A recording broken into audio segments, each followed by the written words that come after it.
Early holiday savings have arrived at Tanger Outlets. Discover the best gifts from your favorite brands, perfect for everyone on your list. And stack your savings with up to 70% off, plus an extra 15 to 25% off only during Tanger Style.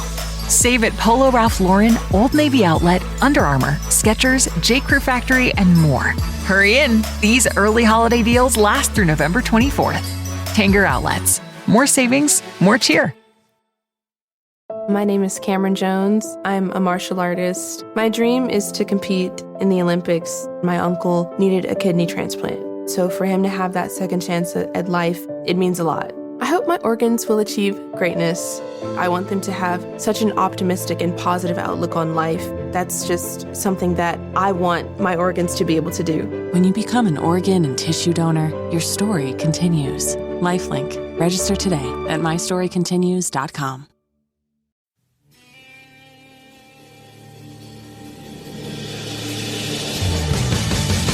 You have the right to remain silent. Anything you say can and will be used against you in a court of law. You have a right to an attorney prior to and during any question. If you can't afford one, the court will appoint one for you. Do you understand your rights? When the wolf is at your door, your running's over, that's for sure. He already knows all about you. Cut you down, no matter by you. Now you better walk the line. Real life,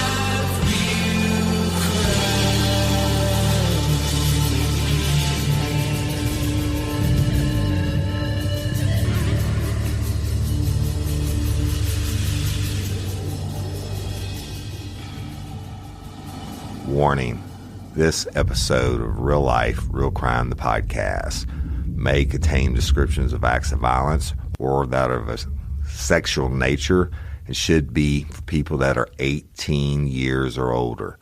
Heed my warning, people. I do not get the facts of these cases off of the internet or from some television show.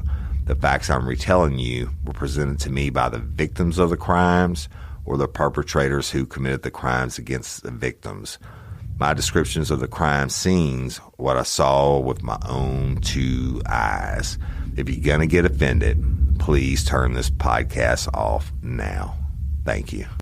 Hello, everybody, and welcome to this episode of Real Life, Real Crime, the podcast. And as always, I'm your host, Woody Overton. Today, I'm going to be concluding the two-part series, Eyes, the story of Leslie Dale Martin. And again, I want to give a shout out to all you Patreon and convicts for being my subscribers. Couldn't do the show without you. I appreciate you. And all you lifers out there who make us grow, please continue to tell everybody about the show and subscribe and like and share and leave reviews and all that good podcaster stuff. But let's continue with Eyes. And when I left you last, I told you how Leslie Dale Martin just absolutely brutally murdered Christina Bergen in 1991. And I told you about the trial and the evidence against him and that the jury came back and found him guilty of first-degree murder. And then they went into the penalty phase of the trial, and they listened to what made it aggravating circumstances, which is the rape that he committed upon Christina and the brutality in which he executed her, which included he first strangled her with his bare hands, and he thought he'd killed her. But then she woke up, and he got a rope, and he tied it around her neck to choke her to death in a field beside a pump house in Iowa, Louisiana. But that wasn't enough. He then took a board and placed it on her neck and jumped up and down, up and down, up and down to make sure she was dead. That wasn't enough, y'all. He then took his knife out and he cut Christina's eyes out so she could never identify him as the person who committed these heinous crimes against her. Then he left her in that pump house in the Louisiana heat of the summer, where she was found 2 weeks later, severely decomposed. She had to have a closed casket funeral, and it's just horrible. Just horrible. But thankful for us, Leslie Dale Martin is a stupid criminal, and he told everybody that he did it. His friends, he tried to get his friend Russian to alibi him out and told him exactly what he did. Russian turns him in once he realizes 2 weeks later that Christina actually went missing from the 12th Street bar. And he told the cops, and the cops searched pump houses around Iowa, and they find her, right? And then he tells all these other people that he's locked up with that he did it, and he told them in detail, etc. So he's sentenced to death, Louisiana State Penitentiary at Angola, and they ship him out to death row. So let's talk about that. And we're going to get into everything death row in the podcast Bloody Angola that Jim Chapman and I are doing. But I'm going to tell you today, for the purposes of the story, some of it. When you go to death row, you are housed in a one-man cell. There's no air conditioner. You get out 1 hour a day, supposedly. I think back then you only got out 1 hour a day twice a week, and that was to shower and a little bit of exercise. But you are housed with the worst of the worst. You go to death row in the state of Louisiana, you are one bad motherfucker. You are evil. You have done the worst of the worst, okay? There's another 5,000 plus inmates in Angola who most of them are down over 80% for murder or multiple murders. But they're not on death row. But they didn't cut anybody's eyes out and do all the shit that he did to Christina. But so he arrives in Angola. They put him in a cell. And I think his number was like 47 or something like that. I have to check on that. They put him in a cell, and his harsh reality becomes basically solitary confinement. You're locked up by yourself. You're on the row with the worst of the worst. Now, even murderers on the row hate rapists, okay? There's a lot, let me digress. A lot of them are there because they raped and murdered, but the ones who didn't, the regular murderers and shit like that, they hate rapists and murderers. So they naturally are going to give Leslie Dale Martin a hard time, right? So he's doing the worst time that you can do, and he has an execution date. Unfortunately, in the state of Louisiana, it takes many, many, many years because of the appeals process. And you've heard me say it so many times that it costs so much more to put a person to death in the state of Louisiana than it does to house them for the rest of their life because of all their appeals process, which we pay for. Whatever jurisdiction that person is convicted in, those taxpayers have to pay for that appeals process, and it's in the millions and millions of dollars. Not to mention that they get all these court hearings and the appeals process, and the family, like Christina's family, had to suffer through all of it. All right. Martin hated it. the absolutely hated being on death row. And at one point, he had a death date of February the 8th. But at the last second, the U.S. Supreme Court Justice Antonin Scalia, the guy who just died recently, y'all, during Trump's term, he halted the execution about 20 minutes before Martin was scheduled to enter the death chamber at Angola's Camp F. And Bloody Angola will explain to you about all the different camps and the letters, and every one of them is different. Some of them are all dormitories where, 200 inmates are housed in bunk beds. Some of them are cell blocks, and I like the worst back then used to be Camp J, other than death row. It used to be Camp J, but even when you're on death row, right before you get executed, they move you to Camp F, and they put you in a single man cell there, and you're by yourself. There's nobody on this tier with you. A tier meaning a long hallway that has several cells on it. And they put you in there, and they put you on suicide watch. They take all your shit from you, and you're waiting to die. Okay? But they put somebody outside your cell to watch you 24 hours a day to make sure that you don't cheat the state of Louisiana out of their execution, meaning that you can't commit suicide, and they can make sure of that. So by the time they get to kill you, they don't want you to cheat them. And as far as I know, it's never happened. Nobody in the death watch is what they call it. The death watch cell has ever been successful in committing suicide before the execution. But so think about that. They take you off the row.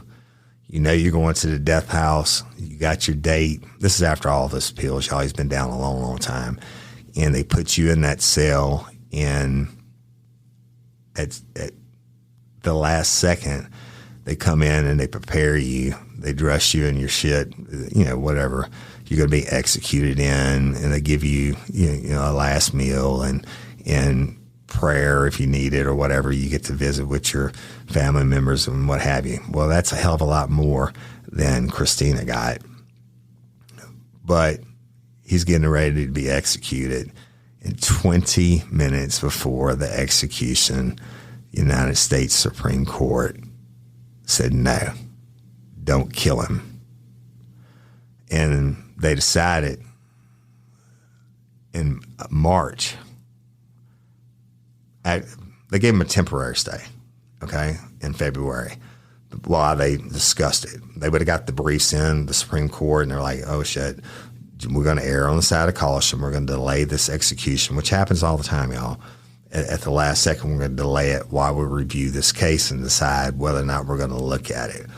And what they did was they started looking at it, and then in March, they decided not to hear Leslie Dale Martin's case. And the temporary stay of execution, that was Martin's fifth, okay? 4 other times he had been that close to death, but he got a stay. I think he was ever 20 minutes away from death, but he had his death date, and 4 other times during the appeals process, they delayed the death. But they decided not to hear it, and the temporary stay of execution was lifted. But this was because they got the temporary stay because Martin's attorneys tried to discredit the testimony of a witness they called a jailhouse snitch. Y'all, and this witness was the guy I told you about, Marlon Sweet. And Marlon Sweet testified that Leslie Dale Martin told him all the details of what he did to Christina, and that he raped her and killed her, okay? But a document got turned over to Martin's defense attorneys in February that showed that Sweet had been diagnosed as a pathological liar at the time of Martin's trial. So they're now saying, oh, well, you know what? his testimony, which was partially used, it wasn't the only thing by far, partially used to convict him and get him sentenced to death, can't be heard because Sweet had already been diagnosed as a pathological liar. Well, guess what?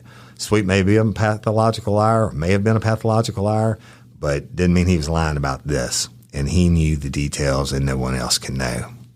And he only knew it because Martin was stupid enough to tell him. But in February, the defense attorneys failed to mention that Martin told a friend that Christina Bergen accused him of raping her, and that's why he killed her.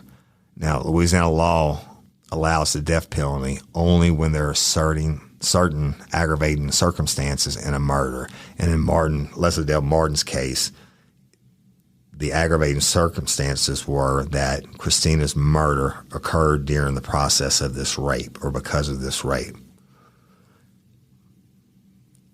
Well, what do? Send him back to the row where he's been for years and years and years. And then you would think of, death row like that. Let me tell you, in prisons, and we'll go then into this in detail in Bloody Angola, but in prisons, you get counted all day long, every hour. And now they have major counts and minor counts. And the major counts are certain times of the day. I'm not going to tell you when. Certain times of the day that they do a count, and all movement in the prison has to freeze while everything is counted, all the numbers.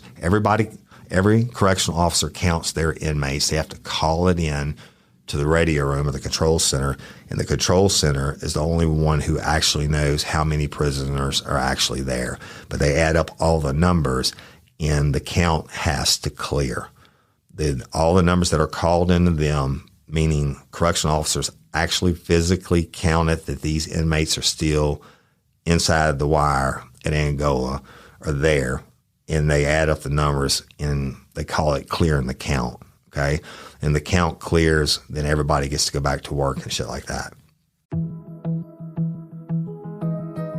Hi, everyone. I'm Dr. John White, WebMD's Chief Medical Officer and host of the Spotlight On series from WebMD's Health Discovered podcast.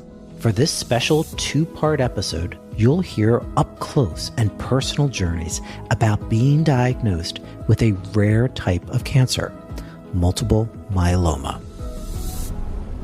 I started in myeloma nearly 25 years ago. And at that time, the average expectation of life in someone with myeloma was maybe 1 to 2 years. But even just in this last 10 to 12 years, we have doubled, if not tripled, the average survival of patients. I saw a new patient this week, and we had this conversation that based on what we've done over the last decade, my expectation is that patient's going to live more than 10 years.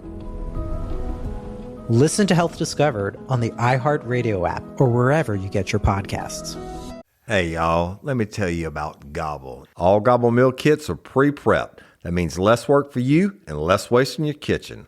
Their meal kits include everything you need so you can save time at the store or just skip that trip entirely. I got the box in and I had 3 different meals. I had a Kung Pao chicken, crispy fish tacos, and a beef bourguignon, however you say it. But let me tell you about the classic beef bourguignon. Look, it came with beef pot roast and a beef broth concentrate, red wine demi-glaze, cremini mushrooms, cipollone onions, mashed potatoes, baby carrots, and rosemary thyme butter. It was so easy to make. Literally like 15 minutes it took Cindy. And let me tell you something, all the dishes were fire, but this thing was like a taste explosion in my mouth. It's just unreal. We've got to spend more time together and more time doing the things we love because everything came in this one single box right to my door. So see what a difference Gobble will make for your household. Right now, they're offering my listeners a fantastic limited time deal. You get $120 off across 4 boxes plus free shipping and free cookies. And let me tell you, those cookies, I ate one that was sin baked and it was delicious. Go to gobble.com/real life. That's GOBBLE.com/real life for $120 off your first 4 boxes. This offer is not available on the home site, so don't miss out. This is genius. It's taste explosions in your mouth like you never had. Spark something uncommon this holiday with just the right gift from Uncommon Goods. The busy holiday season is here, and Uncommon Goods makes it less stressful with incredible hand-picked gifts for everyone on your list, all in one spot. Gifts that spark joy, wonder, delight, and that's exactly what I wanted feeling. Hey, y'all, I ordered a super cool piece. It's a candle with a sculpture of an LSU Tiger Stadium on top of it. And each officially licensed laser cut wooden replica features up to 4 layers of detail, creating a bird's eye view of a specific football field, seating section, and more. And every label includes your stadium's name, the team's logo, and school location. And it has a coconut, soy, vegan wax infused with sandalwood smell that creates tailgates and touchdowns scent profile, reminiscent of game day. It's invigorating like fresh cut grass and nostalgic like smoke from a pre-game grill, and calming like the crisp autumn air of a new semester on campus. Y'all, I love it. I have it at the base of my TV, and I'm ready to watch the Tigers play on Saturday night, right? Uncommon Goods. Look, when you shop at Uncommon Goods, you're supporting artists and small independent businesses. And many of their handcrafted products are made in small batches. So shop now before they sell out this holiday season. Uncommon Goods looks for products that are high quality, unique, and often handmade or made in the U.S. They have the most meaningful, out of the ordinary gifts anywhere. They even have gifts you can personalize. From holiday hosts and hostess gift to the coolest finds for kids, to hits for everyone from the book lovers to diehard sports fans. Uncommon Goods has something for everyone, not the same old selections you can just find anywhere. And with every purchase you make at Uncommon Goods, they give $1 to a nonprofit partner of your choice.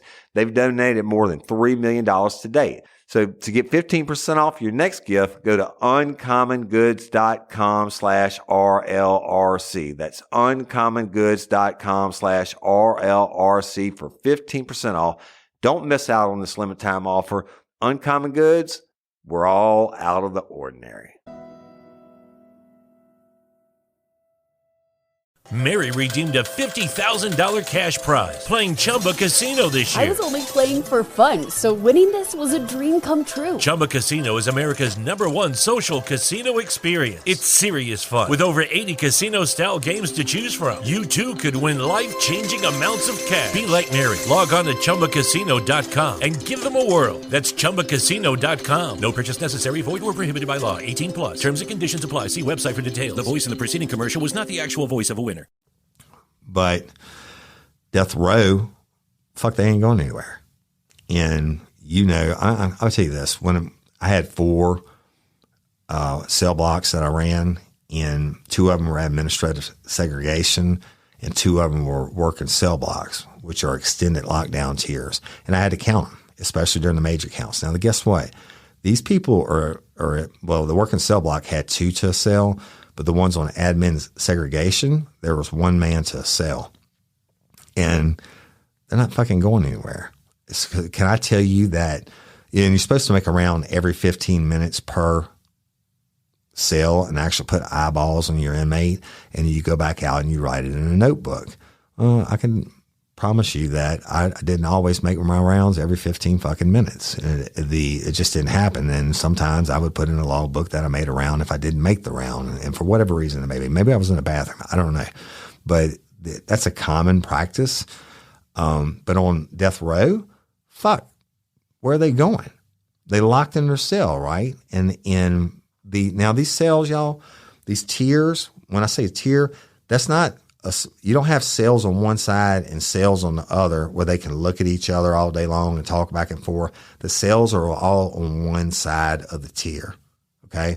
The other side of the tier has a row of windows, which are barred over and screened over, so they can't really see out or anything. Sometimes they'll have one of those big fans in the window that circulates air on the tier. But these cells are all on one side.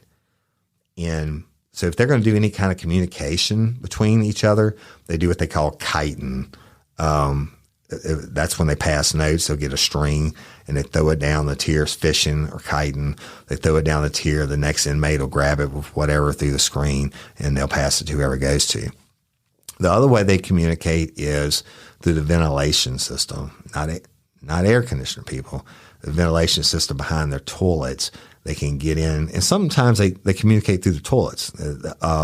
Talking down, they'll flush the toilet and talk through the hole, and it goes through the pipe system. The convicts are ingenious when it comes to shit like that. But the death row, you wouldn't think shit could happen, right? But guess what? Those inmates on death row have 24 hours a day, 7 days a week to figure out how to operate. That's their life. The correctional officers are there for 12 hours at a time. Then they go home. The convicts never leave. The problem with that is, on death row, Leslie Dale Martin certainly had communication with other convicts, other death row inmates. Now, all the other camps I told you about, of course, are surrounded by razor wire and everything like that. In guard towers, most of them, with a guard up there with a rifle or shotgun. Death row has got to be, you think it's the most secure place in the whole prison, right? No way anybody can conspire. They might think about escaping. There's no way anybody's ever going to escape from death row because it's fucking death row. I mean, you're locked in your cell. You can't physically see anybody else unless they're walking past you to go take their shower or have their hour out. You're locked in your cell mostly 23 hours a day. How the fuck are you going to plan anything? Now, Leslie Dale Martin, no doubt in my mind, he's a dumbass. But that didn't mean he didn't hate the row. And he didn't want off the row. Mainly, he didn't want to get fucking executed. Remember I told you about the stay? He's 20 minutes away from going in and being strapped down on a table and being lethally injected. Well, I think that would light a fire under anyone's ass to try to do anything they could to get out. But death row? You can't get off that motherfucker, right? Wrong. In November of 1999, Leslie Dale Martin, and 3 other condemned men who were sentenced to die on death row rocked Angola when they escaped. Y'all, they didn't just escape from their cells. It's not like they just got out of their cells and they're locked in on the tier. Now, the end of the tier, it's not open. There's a door there. It's locked. It's controlled by a control center, or you have to have a key to physically open it. And we're going to go into detail on this because this is a big fucking deal. We're going to tell this story on Bloody Angola, but I'm telling you Martin's part. They not only escaped their cells, but they escaped the very building that housed death row. And they hauled ass. But guess what? When you escape the building, you still got to get outside the wire. The concertina wire. It's wired on top of fences and on the bottom of the fences. Lots of times it's stacked up 3 and 4 rows deep. And it's round wire that has razor blades all the way around it. Every inch of it has razor blades. And so the concept is you get into the concertina wire, you're going to get cut and you're going to continue to get cut and you get tangled up in it. But these 4 convicted, sentenced to death murderers or whatever the fuck they were, not only escaped their cells, they escaped the building and they escaped the wire. And they run for their lives. Thankfully, Angola has what they call their own chase team. Now, the chase team is made up of correctional officers who have bloodhounds, okay? They show up to work every single day. They go straight to where the dogs are housed, and they train these dogs to track inmates in case there's ever an escape. And now I've used them many times. Angolas, DCI, different prisons, chase teams. When we had manhunts going on in law enforcement, shit, we called them out. You know why? Because they're the best in the world. And they literally let trustees come out however many days a week, come out and run. And they gave them so long to run, and they could figure out, they have it down to a science, how far approximately you've gotten since the last time you were seen. And they know to set the perimeter outside of that, but then the chase team goes, and they would let these trustees run, and the guards, the chase team would use the bloodhounds and track them down, and they always found them, y'all. Okay. But on this case, holy shit, can you imagine being the correctional officer who goes down the tier because you're going to make your real count, your hard count, and you see 4 fucking death row inmates missing? Their cells are open, and they be gone. So you have to sound the alarm, and that sends the whole prison shut down. Everybody, if you're out in the field working on the line, they lock your ass up. Everybody gets locked down. There's nobody in the the rec rooms. There's nobody on the yards. There's nobody in the prison laundry. There's nobody in the fucking kitchen. Everybody gets locked down. If you live in a dormitory, they tell you to catch your bunks, and you can't say a fucking word, and the whole prison is dead silent while these inmates are being pursued. Now, shit, we're going to tell you a million escape stories on Bloody Angola. This one being one of the most famous, but they do what they do. Chase team gets notified. Everybody's in oh shit mode, and they start tracking the guys. And I'm not going to tell you everything because I want to tell you on Bloody Angola, but they tracked them for a couple miles. All right. Now, Angola, thankfully, is surrounded by 3 sides by the Mississippi River. And if you've ever seen this part of the Mississippi River down south, you can look at the river and it'd be like a 50-foot oak tree. You look at the river and it's flowing south, right? But there's so much current and eddies in the river. There'll be a 50-foot oak tree going upriver while the other water's going downriver. It's crazy. To try to swim the Mississippi River, you're going to fucking drown if the gators don't get you, all right? But these 4 death row inmates headed for the river. The other obstacle on Angola is what we call the Tunica Hills, and they're fucking impassable. They're as close as to mountains as you'll get in the state of Louisiana, and they're full of deep ravines and just impenetrable. It's almost like, I say that some people can get out, I guess, but it's almost like another natural barrier. But these guys head for the river, and the chase team gets after them, and they get down to the swamp by the river, and they ultimately caught them. Now, when you're on the chase team, if you see the convicts that are running, you don't have to fire a warning shot. You shoot them to stop, technically, but you better believe if they were still going to run, they were going to shoot them. If they killed them, all the better. The price of a bullet's a lot less than the price of execution. But they called them, y'all. They called them down by the river, and we'll tell you all the details on Bloody Angola. But they bring them back, relock them up, then the investigation begins. Now, Burl Cain was the warden at the time, and I worked for Burl Cain when I was with the Department of Corrections before he went to Angola at DCI, and we had escapes. I've seen this man when inmates escape. I've been in the prisons when inmates escape. That's why I can tell you about the lockdown and everybody being locked down, et cetera. And Burl was relentless, or is relentless. And he not only would have a chase team, he would have all-terrain vehicles, ex-military vehicles. I mean, they knew what they were doing, people. They practiced it nonstop. But they catch them, and you would think they would be shot. No, they knew they were going to get killed if they didn't give up. So they bring them back. Investigation starts.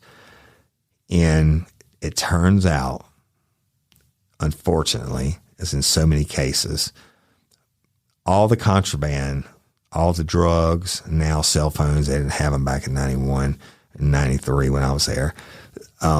Cell phones are a big thing now, but 90% of everything illegal that gets into a prison is brought in by a correctional officer.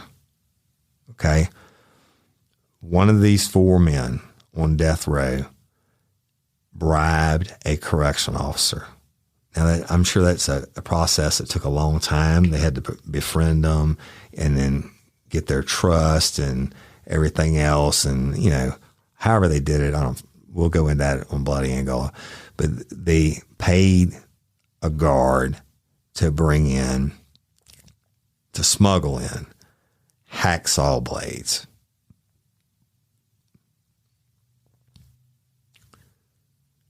And the inmates on death row, the ones that escaped, the convicts that escaped, including Martin, used the hacksaw blades to cut their cell doors open. Okay. And then this didn't happen, y'all, in an hour or two. This happened over a 2 or 3 week period. Then they would get out of their cells, because remember I told you the guards don't always make those rounds like they're supposed to. They got out of their cells and they took turns cutting a window on the cell block, the bars off the window, using those same smuggled in hacksaw blades. And this happened over a 2 or 3 week period.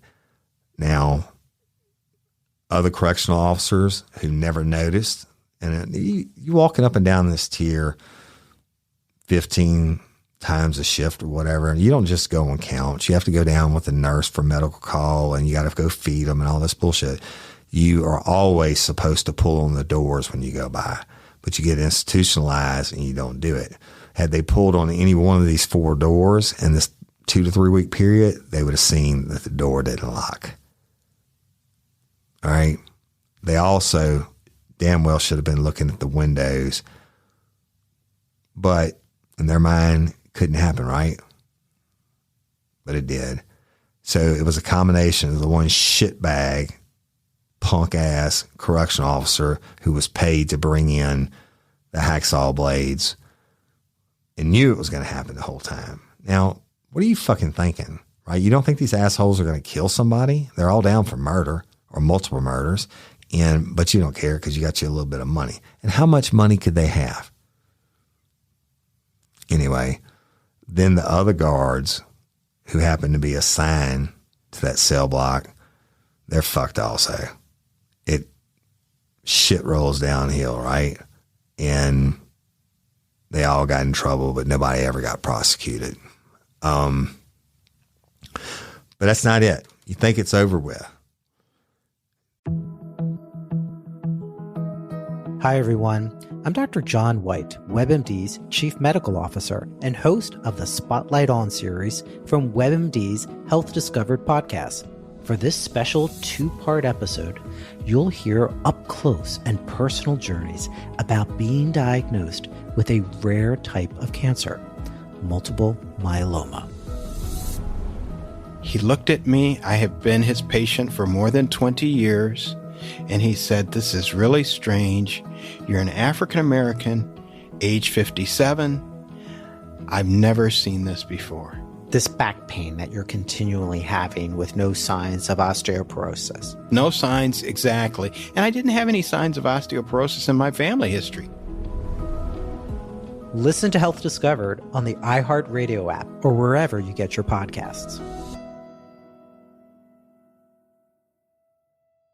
Mary redeemed a $50,000 cash prize playing Chumba Casino this year. I was only playing for fun, so winning this was a dream come true. Chumba Casino is America's #1 social casino experience. It's serious fun. With over 80 casino-style games to choose from, you too could win life-changing amounts of cash. Be like Mary. Log on to ChumbaCasino.com and give them a whirl. That's ChumbaCasino.com. No purchase necessary. Void where prohibited by law. 18 plus. Terms and conditions apply. See website for details. The voice in the preceding commercial was not the actual voice of a winner. Hey ladies, are you feeling overwhelmed by hormonal changes? Well, you're definitely not alone. There are more than 1,000 hormone disruptors living in our environment right now. It's in your food, your water, the air you breathe, the clothes you wear, your skincare products. They all mess with your hormones. Then there's the natural hormone changes your body goes through, premenopause, menopause. And while it's a natural process, it doesn't mean you have to suffer through it. The good news is you don't have to suffer through it anymore, because now you have Hormone Harmony, a formula made only with herbal ingredients that are shown to reduce hormonal symptoms in women of all ages. Hormone Harmony is not just a hormone support and supplement. It's become a phenomenon. Women can't stop talking about it on social media. A bottle of Hormone Harmony is sold every 24 seconds. And the biggest benefit? Well, my wife says it makes her feel like her own self again. And that's what women mention over and over in the reviews. And there are over 30,000 reviews for Hormone Harmony. And for a limited time, you can get 15% off your entire first order at happymammoth.com. Just use code RLRC at checkout. That's happymammoth.com and use code RLRC for 15% off today. That's happymammoth.com and use code RLRC. 2 months later, in January, 2 guards were listening, and sometimes they have what they call the pipe chase behind cell blocks. That's where all the plumbing runs for toilets and stuff. And they'll have a door off the cell block where you can enter the pipe chase. And sometimes I would go in the pipe chase and listen to inmates or convicts, or if I smell smoke, whatever, or weed, and go down there and try to find out which cell from the inside while being quiet. But somehow these 2 guards, whether they used the pipe chase or not, they heard Leslie Dale Martin talking to another death row inmate about their next escape attempt. And they were planning it out to the details, where this time they were going to take hostages and use the hostages to get out of the prison. Never would have worked, people. Warden Burl Cain's rule was, you take a hostage, you're gonna die. And they teach you all about hostage training. If you ever be taking a hostage, we'll tell you about that in Bloody Angola. But Burl Cain was like, you know what? Fuck that. That's enough.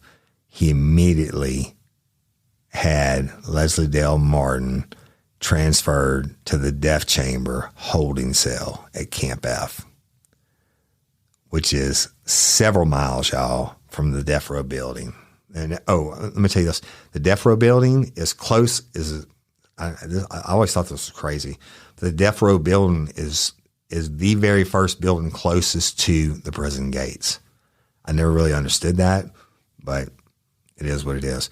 Now, Camp F, remember, Angola's over 18,000 acres, and all these camps are spread out, which helps cut down on escapes and stuff. But it also helps have inmates in the areas where they're going to work, like in the fields or the horse barns, whatever it may be.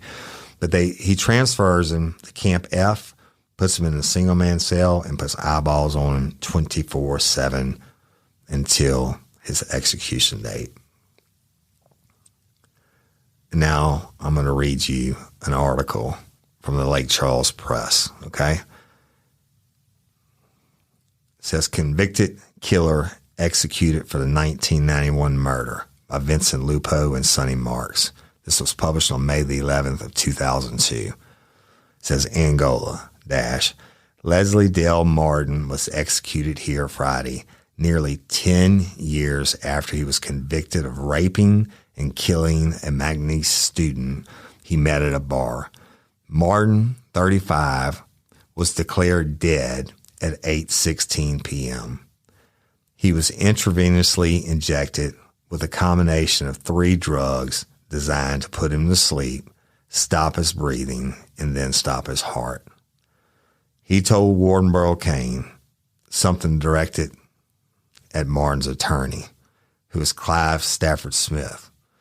They got him strapped to the table, y'all, and getting ready to inject him.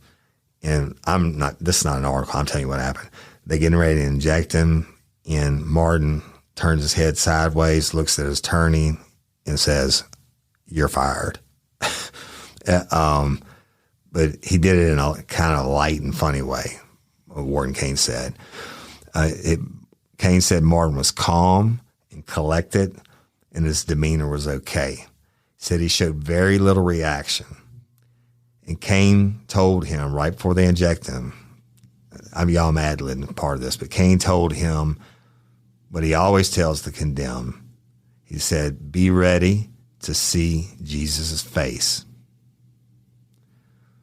And when the injections began, Martin said to Kane, when am I going to feel something? I don't feel anything. You're going to feel sleepy in just a minute, Kane told him. Martin left his glasses on until minutes before he died. Kane said Martin wanted to see the witnesses and his spiritual advisor, humanist Paula Emmanuel, who was from the Netherlands. Emmanuel said after the execution, any criminal has been many times a victim before.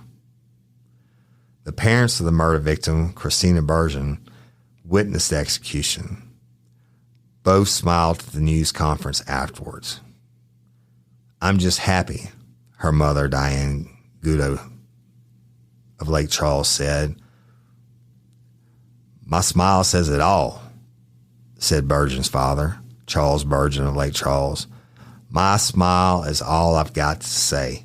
I'm finished with him. The parents stood up and left the room as Stafford Smith stepped to the microphone. Martin did ask me to say some things, and one was that he is indeed very sorry for what happened, and so am I.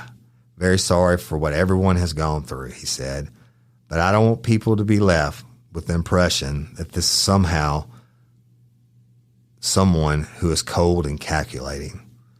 We are all better than the worst things we ever did in our lives. I'm very sorry that everyone feels that way and can't see past the worst thing each of us ever did. Last-minute efforts to halt the execution failed, unlike February the 8th, when Martin won a reprieve from the U.S. Supreme Court less than 30 minutes before he was scheduled to die. 13 witnesses watched last night as Martin breathed his last at 4:45 p.m. He ate his last meal, boiled crawfish stew, toasted French bread, garden salad with Italian dressing, banana nut oatmeal cookies, and whole milk with chocolate syrup. All right, I'm going to skip down. I'm going to read you part of this execution timeline because I think it's important. So he's housed in the death cell, right? And the death cell is only like 20 yards from the execution chamber. But it's a process. He gets to have his last visitors, his last meal, and shit like that. But there's two sides that witness every execution, and it's limited to a certain number. There's the victim's family. Then there is the person that's going to be executed's family and whoever, I think two witnesses they want. And I think that they usually do a lottery drawing for 2 members, maybe 4 members of the media. They get to witness it so they can report it to the public. It is not publicly televised or anything like that. But at 7:45 p.m., the 13 witnesses are led to the death house. That's where he's housed in a cell, and that's where the execution chamber is, y'all. The viewing room is divided into 2 segments by a wall and a sliding door. Members of the victim's family and a Lake Charles TV news reporter are among the witnesses on one side, and Martin's attorney and the West Feliciana Parish coroner and 2 print media reporters are included on the other side.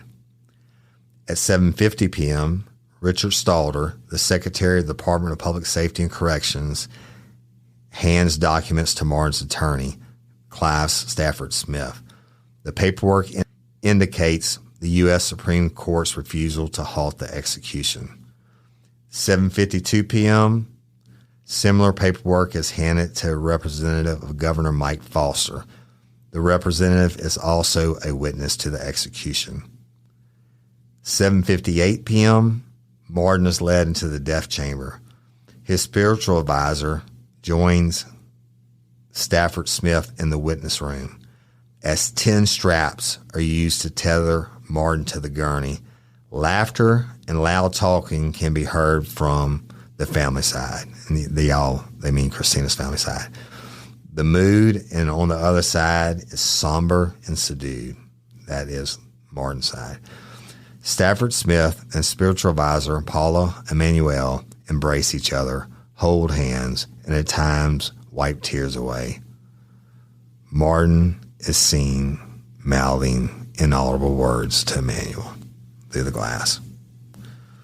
At 8 p.m., the window curtains that surround the death chamber to y'all, so that the witnesses don't see him getting strapped down and all that, they're opened. At that time, the witnesses, now remember the family, Christina's family can't see his family. They're separated by a wall. But at this time, when the curtains are open, everybody sees him strapped down to the table. Warden Burl Kane is in the room. Oh, one of the reasons they have the curtains closed is that's when they're putting the IVs into Leslie Dale Martin's arms, and they keep the curtains closed so that the technicians who are actually inserting the IVs remain anonymous. But curtains open, they read the death warrant to Martin. They ask him, Burl Kane asked him, do you have any last words? Martin didn't have shit to say. They start the injections. He asked Warden Kane, when am I going to feel something? I'm not feeling anything. And of course, it takes a minute or two. He gets knocked out, and the other 2 shots follow, and he's executed. And the fires of hell burn a little bit brighter as he rode that lightning. I think because of what he did to Christina, I don't know. It's not my place to judge. If it was in a perfect world to me, because what he did to Christina, he would have went straight to hell, and then he's burning for eternity. Anyway, I'll go back to it. 8:05 p.m., the curtain is open. Martin speaks frequently with Warden Burl Kane, who remains at his head the entire time. The words cannot be heard by the witnesses. Sound is only turned on if Martin has any official last words, and he declines to make a statement. Martin has a monitor clipped to his finger and tubes running into his wrist and stomach. He is dressed in a white T-shirt and white pants with prison-issued slippers. Several minutes after Martin's chest stops rising and falling, his face and hands turn blue. Kane gets the flatline signal from monitors. The warden signals for the coroner to enter the death chamber. 8:16 p.m. Both the coroner and the medical director of the prison check Martin's chest and neck with the stethoscope. They pull his eyelids up. They declare over the microphone that Martin is officially dead. Martin's body is sent from the death chamber to the prison morgue, where it will be held overnight. Martin's family will get the body Saturday. Kane says they intend to cremate him. So that's the end of Leslie Dale Martin, y'all.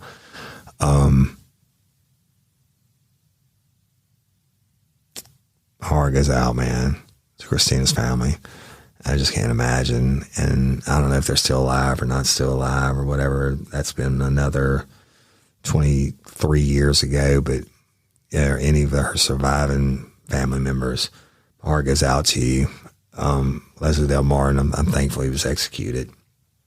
And they used to call it riding the lightning when they used the electric chair, and we'll tell you about that in Maleta, Angola. But now they call it riding the needle, right? He rode the needle. I think hopefully he's where he should be. But the family getting to have eyes on Martin as he turned blue. It'll never bring their daughter back, but it's a little bit of justice. And I'm going to conclude the series, Eyes. I thank everybody for listening. I love and appreciate each and every one of you. Patreon convicts, love you. You can't be a Patreon convict member. I totally get it. Check out the Real Life, Real Crime Community app. It's free to download from the App Store. Today, I was released from Facebook jail for the first time. I don't even know what they put me in for. That's another reason that we started the app, and I'm checking the app first. I can promise you that. But I have I can't knock Facebook. We got over 38,000 on our private group, the crew page.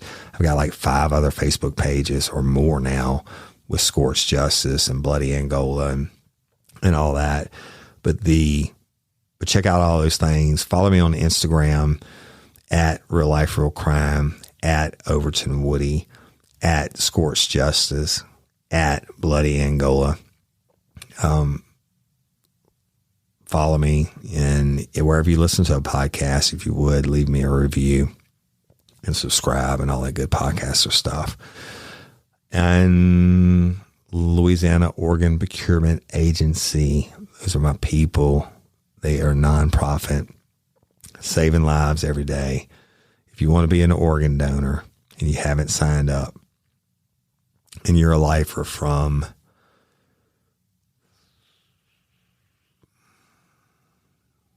Guatemala, go to LOPA.org. Take about 2 minutes, fill out the form. You don't have to be from Louisiana to become an organ donor. Give the gift of life, sight, and all that good stuff. Be a hero. And I'm Woody Overton, your host of Real Life, Real Crime, the podcast. And until next time or ever, don't let me catch you down on Murder Bayou. Peace.